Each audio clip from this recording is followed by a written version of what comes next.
Welcome to something I promised back when I did my Night City video. Phantom Liberty wasn't out when I did that, so I couldn't tell you much about the most forsaken corner of the city back then. Now I can. Spoilers for Phantom Liberty ahead, you have been warned. First, let me refresh you a bit on the history of Pacifica. From the first decades of the city, Pacifica was an outlying area mostly known for its theme park and entertainment options, all kept safe by a Militech security contract. Well, we now know that Militech did more than just police the area. In the 2010s, Militech constructed extensive bunkers and research facilities below Pacifica for the purpose of studying artificial intelligence. Their rival Arasaka had Soul Killer, so Militech wanted to create a digital weapon of their own. Then, in the early 2020s, the Fourth Corporate War broke out.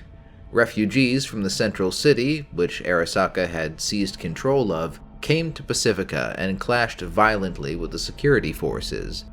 Ultimately, Militech would withdraw and abandon its facilities there, and, due to the data crash obliterating most digital records, they were forgotten for decades.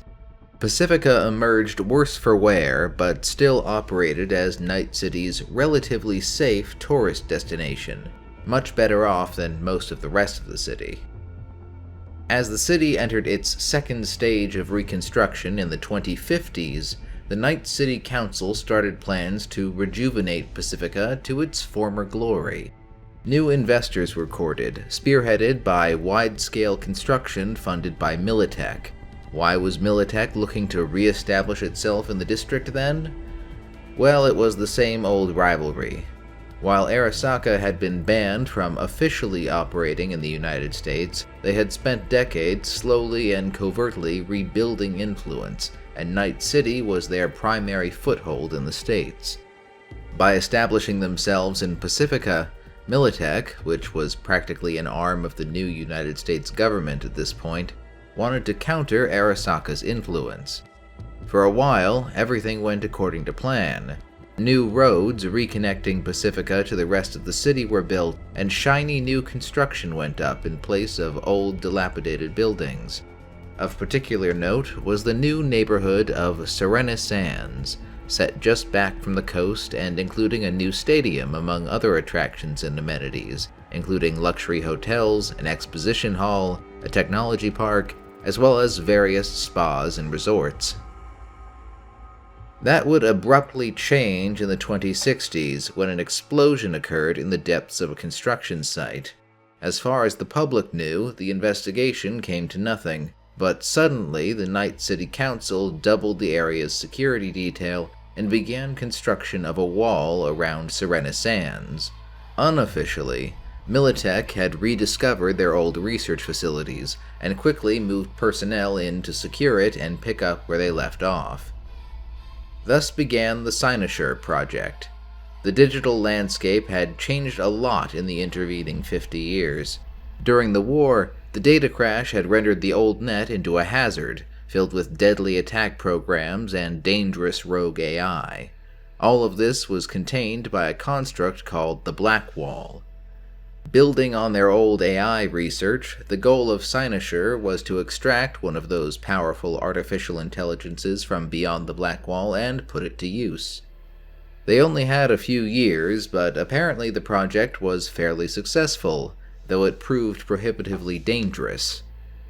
Then the Unification War broke out in 2069. Suddenly, the Free State of North California was hostile territory for Militech, and they ultimately pulled out of Pacifica for what they assumed would be a temporary basis, along with all the other investors. The secret labs were shut down. As the climax of the war approached in 2070, new United States forces set their sights on Night City and began to advance across the South California border. An advance force of elite Militech troops led by Colonel Kurt Hansen even entered the city and seized control of Serena Sands, digging into the defenses Militech had built. But the full-scale invasion of Night City never happened. Instead, an Arasaka supercarrier appeared in the harbor, having been called in by the Night City Council. the invasion force stopped in its tracks. For fear of a repeat of the Fourth Corporate War, new United States President Rosalind Myers signed a peace treaty with the Free States, and Night City was recognized as an independent free city. Kurt Hansen, however, refused the order to withdraw. He went rogue, and his loyal officers went with him, establishing Serena Sands as their own little fiefdom. Their new paramilitary organization, or gang if you prefer, called itself Barghest, named for a supernatural dog of ill omen from English folklore. Thus, everyone soon began calling the place Dogtown. They armed themselves with and sold much of the advanced equipment Militech had left behind in the district, and from that capital Hansen built up a lucrative arms dealing business that more than funded the group's activities. He would soon acquire international backers among Cuban cartels and others that benefited from his trade. Hansen even started looking for contacts in Europe's criminal underworld. Through all this, the Night City government was powerless. The overstretched NCPD certainly wasn't up to the task of dislodging Barghest from its fortifications, or even to secure the rest of Pacifica. The district as a whole fell to pieces when the investors pulled out, with gangs like the Voodoo Boys, the Animals, and various scavenger groups moving in, and many more just squatting in the abandoned half-finished buildings. Even Dogtown was not immune to this, though Barghest enforced some rough law and order in parts of the area, mostly near their own operations in the Stadium or the Black Sapphire. Other areas became havens for the Voodoo Boys or scavenger dens. Hansen wasn't interested in rooting them out unless they interfered with his business. The whole district is considered a combat zone. City leaders gave up on Pacifica even as they started dealing with Hansen to secure his influence for their own ambitions. The police commissioner and even the mayor have been seen at parties held at the Black Sapphire, an unfinished hotel Hansen chose as his headquarters. Despite all this, Hansen still wanted more. This is where I'll be spoiling a bit of the Phantom Liberty story, so consider this a final warning. He received an offer from a new United States agent looking to escape the government, codename Songbird. To do this, she was willing to serve up the president herself on a silver platter, hacking the president's transport to land in Dogtown. In exchange, Hansen just had to give her access to the Cynosure neural matrix, something stored in a mainframe he pulled out of the old bunkers. Hansen started changing the terms of their deal almost immediately, firing on the president's transport with surface-to-air missiles and hunting her through Dogtown. The president slipped through his fingers, but he did get his hands on Songbird. Hansen wanted to secure the Matrix for himself, of course, but he needed Songbird to extract the contents of the mainframe. He was under the impression that they were valuable files he could use as leverage with the new United States. So Hansen told Songbird he would let her go if she helped him, though he almost certainly was just going to kill her.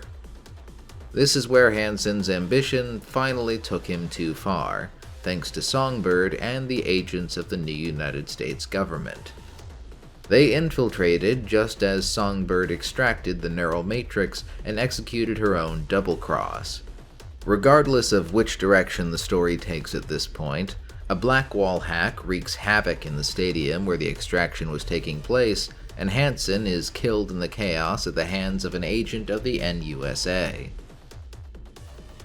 One might expect his empire to collapse like a house of cards, but some of his subordinates were able to hold things together, at least for the short term. Depending on the player's actions during the quest Run This Town, either one of Hansen's lieutenants named Bennett steps up, or Barghest's accountant, Iago. The other may or may not end up dead in the power struggle. Only time will tell if this tenuous stability will last. Rumors swirl of Voodoo Boys arming themselves up for a potential attack on the Black Sapphire, sensing opportunity in Barghest's uncertain future. To take a step back from Dogtown, however, let me remind you that prior to his death, Mayor Lucius Rhine was considering selling Pacifica to a Chinese megacorporation, Kang Tao, for a nominal €1 fee if they agreed to take responsibility for the district's crime problem. It's not clear if this includes Dogtown, but if so, that would effectively involve a fully militarized megacorp invasion of the district to root out Barghest. One way or another, I'd say Barghest's days of running Dogtown are numbered. Well, that was a short one for you all, something I could put together quickly before I start having to worry about my finals. This is an addendum to my really long Night City deep dive video, so if you like this, you'll enjoy that or any of my other Cyberpunk content. Or if you happen to be a Dragon Age fan, I have a big backlog of videos for that franchise too. I'll probably work on Dragon Age Absolution next, at least what I can squeeze in when I'm not working. I've also noticed some news on a new Mass Effect game this past N7 day, so I want to talk about that at some point, but it's probably going to have to wait until toward the end of the year after my exams, possibly even in January. Dragon Age Day and the Game Awards are in December, so maybe I'll do a roundup on Mass Effect and Dragon Age Red Wolf news between now and then, all at the same time. Until then, I hope you all have a nice day.